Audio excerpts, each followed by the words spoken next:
Bismillahirrahmanirrahim. Assalamualaikum warahmatullahi wabarakatuh. Baik, di sini kita akan melanjutkan perkuliahan kita, yaitu mata kuliah aplikasi komputer bisnis. Nah, untuk pertemuan kedua ini saya akan menjelaskan bagaimana sih sejarah perkembangan komputer. Nah, supaya mahasiswa tahu apa saja sih sejarah perkembangan komputer ini. Oke, baik. Yang pertama kita akan lanjutkan.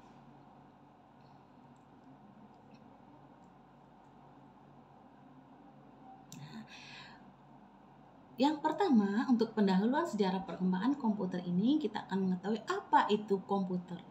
Nah, mungkin adik-adik semua ya, jadi kita harus mengetahui sejarah bahwa selama ini kita sudah menggunakan komputer, tetapi terkadang kita sendiri tidak tahu apa itu komputer. Kemudian siapa sih pertama kali yang menemukan komputer itu? Dan tahun berapa komputer dikenal? Kemudian bagaimana mesin komputer itu berkembang dan apa manfaat dari komputer?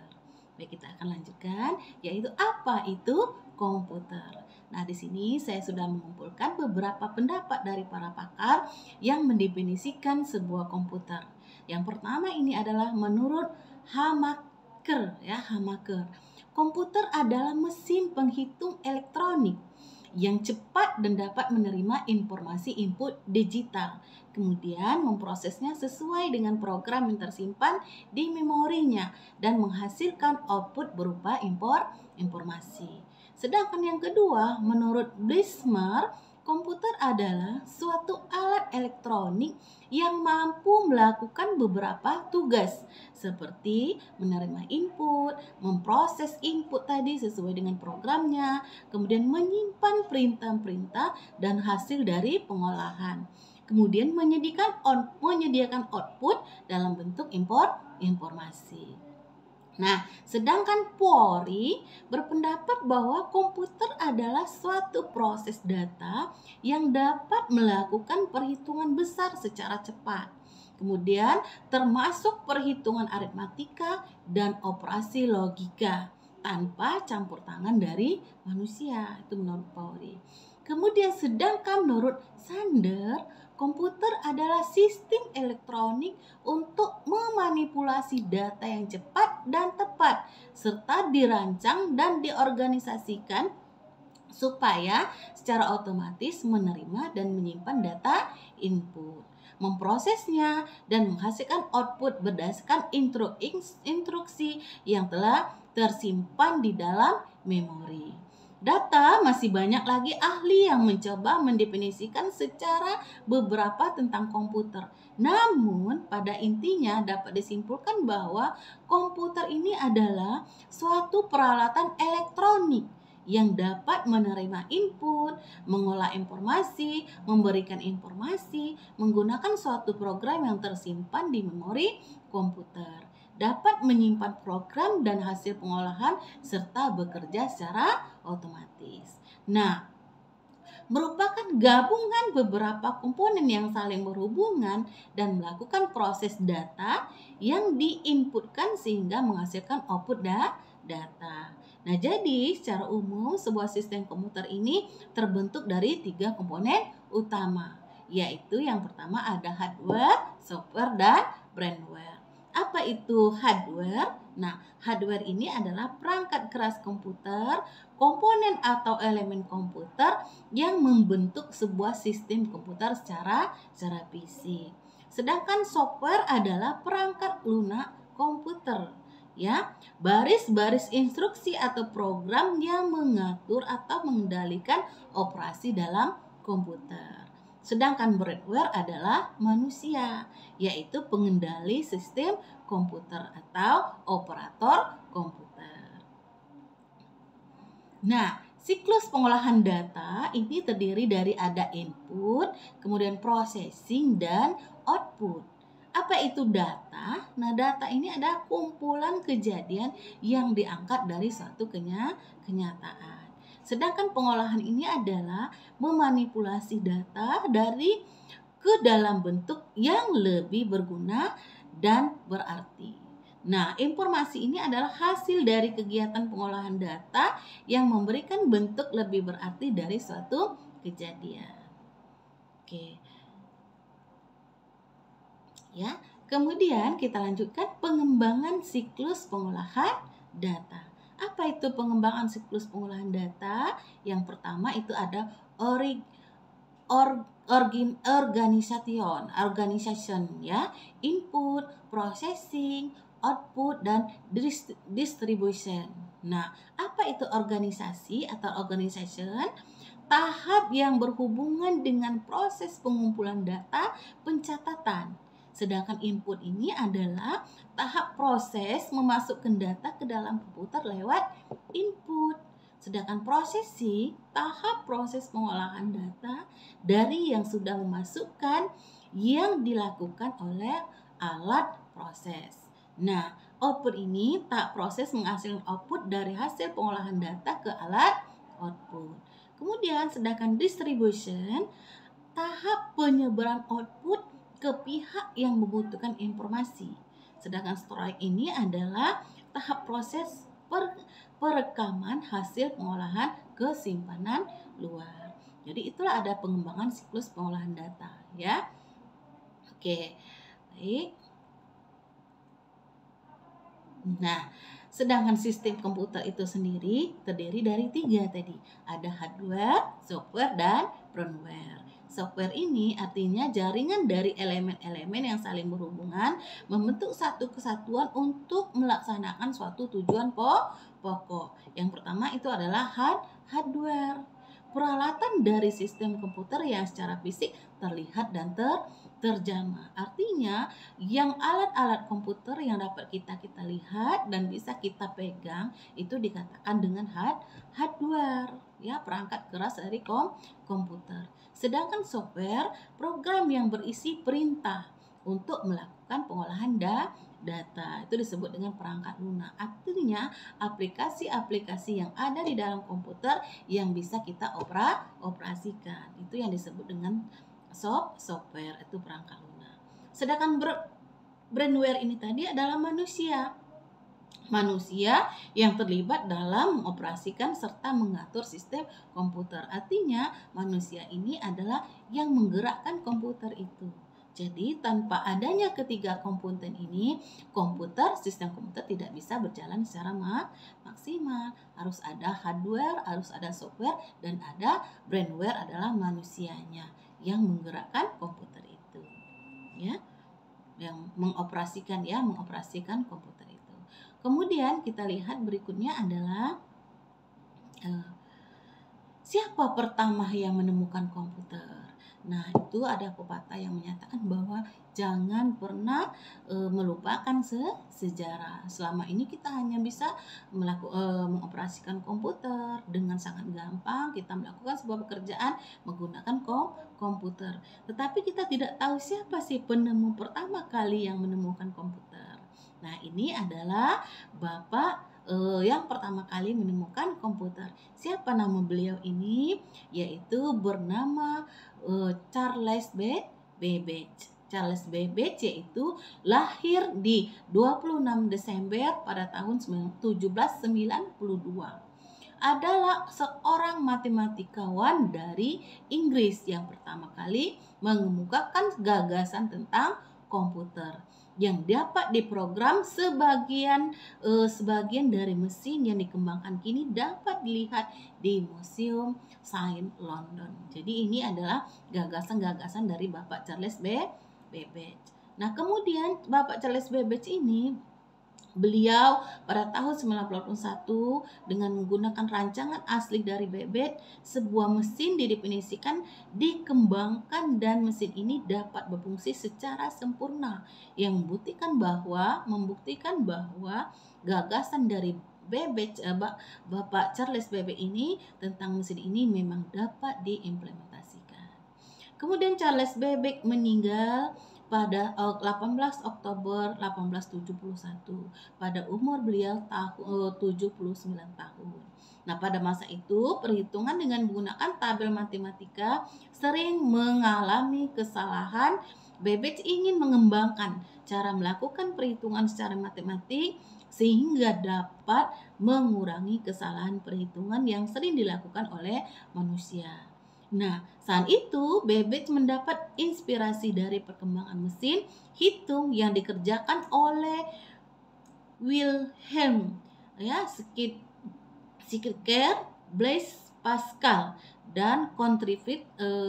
Kemudian gagasan awal tentang mesin Babbage ditulis dalam bentuk surat yang dituliskan kepada masyarakat astronomi kerajaan berjudul Note on the Application of Machinery to the Computation of Astronomical and Mathematical Table.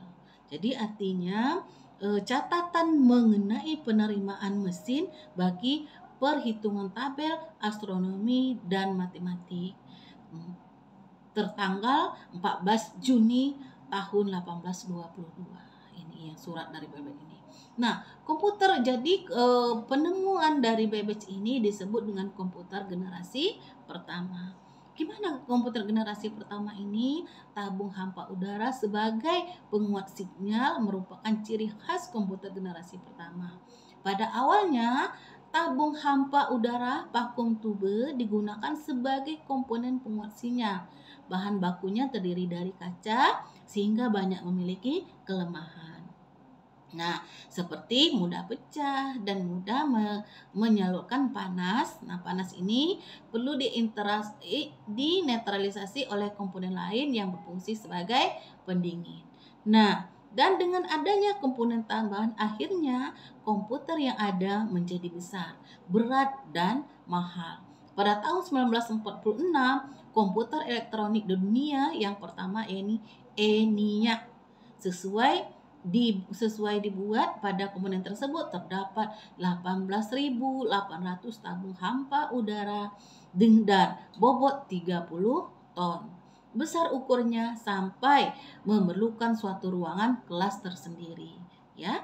Kemudian kabarnya bahwa besarnya komputer Charles Babbage ini sebesar lapangan bola kaki.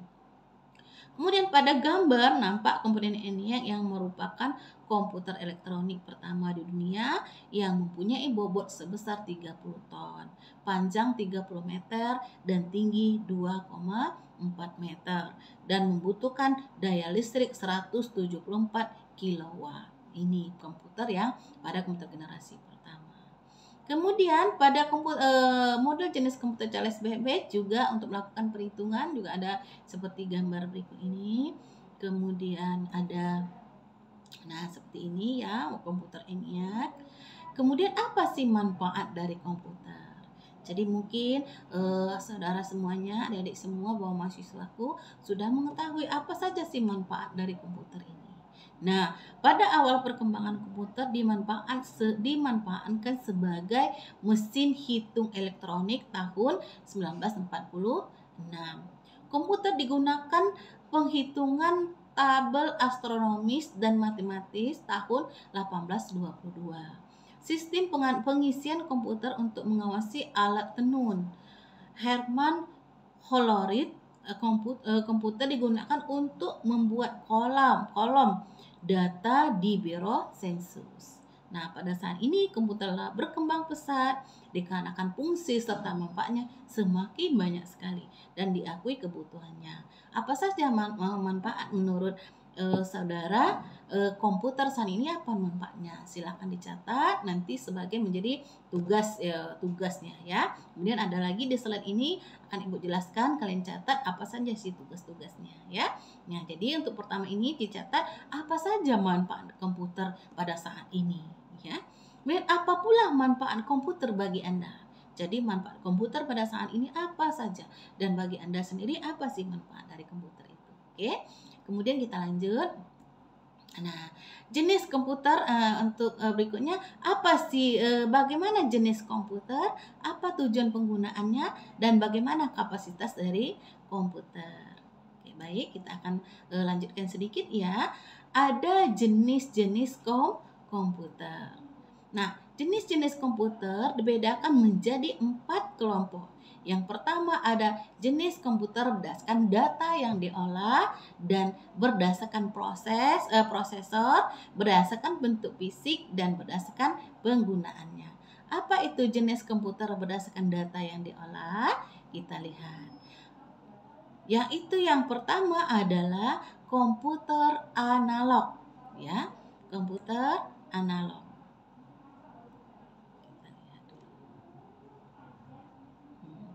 Jenis komputer berdasarkan data yang diolah. Apa sih jenis komputer yang berdasarkan data yang diolah? Yang pertama itu adalah komputer analog, yang kedua ada komputer digital, yang ketiga adalah komputer hybrid. Apa itu komputer analog? Kita lihat. Komputer analog adalah merupakan komputer yang hanya menerima sinyal analog, gelombang, tidak menerima data berupa angka. Komputer ini digunakan untuk mempresentasikan suatu keadaan. Contoh, komputer analog berdasarkan penggunanya diantaranya adalah Gazalon dispenser. Apa itu Gazalon dispenser? Yaitu mesin banyak terdapat di Pertamini, ya. Sekarang ini banyak terdapat di Pertamini. Dia hanya melewati gelombang.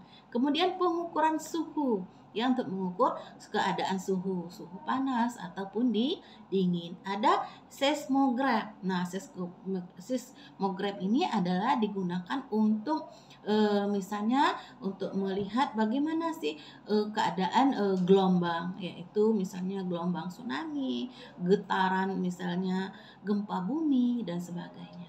Ini adalah komputer analog yang hanya menerima sinyal berupa sinyal gelombang, yaitu getaran gelombang yang dilalui. Oke, jadi kita lihat berikutnya adalah apa itu komputer digital. Nah, komputer ini merupakan komputer yang kebanyakan yang kita kenal. Data yang diterimanya adalah data yang sudah berubah data digital. Sedangkan fungsinya digunakan untuk mengolah data kuantitatif, huruf, angka, kombinasi huruf dan angka, serta karakter-karakter khusus. Biasanya memerlukan bahasa perantara. Salah satu contohnya adalah komputer PC. Apa itu bahasa perantara, ya? Aplikasinya. Oke, yang berikutnya adalah komputer hybrid. Apa itu komputer hybrid? Nah, komputer hybrid ini merupakan kombinasi antara komputer analog dan digital. Komputer jenis ini diperuntukkan untuk pengolahan data yang sifatnya baik kuantitatif maupun kualitatif. Dengan perkataan lain, data kuantitatif yang diolah menghasilkan data kualitatifnya. Dan sebaliknya, data kuantitatif yang diolah menghasilkan kualitatif, data kualitatif yang diolah menghasilkan kuantitatif. Nah, jenis komputer ini banyak digunakan oleh berbagai rumah sakit umum memeriksa keadaan tubuh pasien dan dapat menganalisa dalam bentuk gambar, grafik ataupun tulisan. Contoh lainnya adalah faksimile, mesin fax tadi, ya. Mesin fax itu dikirimkan dalam bentuk misalnya surat, di-scan, lalu dalam bentuk diproses, maka dia akan terbentuk lagi dalam bentuk kuantitatifnya atau gambar scanan tadi. Kemudian ada lagi namanya adalah mesin, misalnya contohnya untuk melihat keadaan tubuh pasien tadi, melihat misalnya mengecek ibu yang sedang hamil, ya, apakah ibu ini hamil atau tidak, kemudian ingin melihat keadaan bayi di dalam rahim ibu. Ini contoh, ya, yang digunakan di rumah sakit. Jadi artinya gelombang yang dihasilkan bisa membentuk gambar, ya. Oke, baik, kita lanjutkan. Ada yang berikutnya jenis komputer berdasarkan prosesor. Apa itu jenis komputer berdasarkan prosesor? Yaitu terdiri dari microcontroller, microkomputer, engineering workstation, superkomputer, dan mainframe, mini komputer, dan personal komputer. Apa sih microcontroller? Kita lihat. Apa itu microcontroller? Microcontroller ini memiliki semua peralatan sebagai sebuah komputer dalam satu chip. Peralatan tersebut diantaranya adalah processing, atau bisa nanti Anda baca mengenal perangkat keras pemrosesan ya. Nanti silakan dibaca. Apa saja ya sih itu microcontroller secara lengkapnya. Kemudian ada memory input ya. Baca juga, bisa Anda baca juga mengenal input device gitu ya. Nanti bisa dilihat ya, itu untuk tugasmu bisa dicari, itu adalah tentang mengenal perangkat keras pemrosesan dan input device. Ada juga output, bisa juga dibaca tentang output device. Kadangkala pada microcontroller ini beberapa chip digabungkan dalam satu papan rangkaian. Perangkat ini sangat ideal untuk mengerjakan sesuatu yang bersifat khusus. Sehingga aplikasi yang diisikan ke dalam komputer ini adalah aplikasi yang bersifat dedikated. Ya, contoh alat ini diantaranya alat komputer yang digunakan pada mobil untuk mengatur kestabilan mesin, alat untuk mengatur lampu lalu lintas. Jadi artinya lampu lalu lintas itu ya ada merah kan, traffic light itu merah, hijau dan kuning. Kemudian berapa durasi untuk yang di jalan sebelah kiri, sebelah kanan dan di sebelah misalnya jalan lurusnya. Jadi sehingga ada waktu-waktu tertentu yang sudah diprogram khusus di dalam sebuah chip komputer tersebut. Oke. Kemudian ada mikrokomputer. Nah, mikrokomputer ini khususnya digunakan untuk single user atau satu pengguna satu komputer. Biasa disebut juga dengan komputer desktop atau komputer pribadi, personal komputer. Nah, komputer ini sudah dirancang sedemikian rupa untuk mampu berinteraksi dengan penggunanya, ya, sesuai dengan aplikasi yang dimasukkan di dalam komputer itu. Jadi gitu ya. Oke, kemudian kita lanjutkan engineering workstation. Apa itu engineering workstation? Komputer ini lebih powerful apabila dibandingkan dengan komputer pribadi. Umumnya, komputer ini digunakan untuk menjalankan aplikasi yang dipakai oleh para ahli teknik dalam melakukan perhitungan dan penyelesaian pekerjaannya. Aplikasi yang digunakan lebih cenderung kepada software yang banyak melakukan berbagai perhitungan, baik secara 3 dimensi maupun secara matematika lainnya. Contoh aplikasi yang digunakan untuk komputer golongan ini adalah CAD, Computer Aided Design, ya, yang digunakan untuk melakukan perancangan gambar teknik. Artinya komputer ini membutuhkan software yang khusus dan membutuhkan komponen-komponen di dalamnya yang cukup tinggi dibandingkan dengan komputer pribadi yang hanya cukup didesain khusus untuk kegiatan-kegiatan pribadi saja. Sedangkan engineering workstation ini yaitu komputer yang dirancang khusus untuk menyelesaikan sebuah pekerjaan, ya, merancang sebuah bangunan, kemudian ya jembatan yang sangat besar dan sebagainya.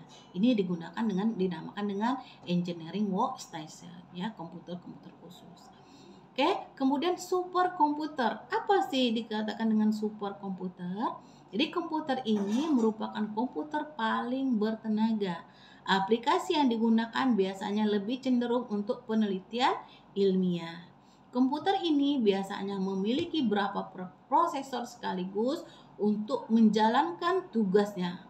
Superkomputer biasanya unggul dalam kecepatan dari komputer biasa dengan menggunakan desain inovatif yang membuat mereka dapat melakukan banyak tugas secara paralel dan juga detail sipil yang rumit. Komputer ini biasanya menspesialisasikan untuk penghitungan tertentu. Biasanya penghitungan angka dan dalam tugas umumnya tidak bagus hasilnya.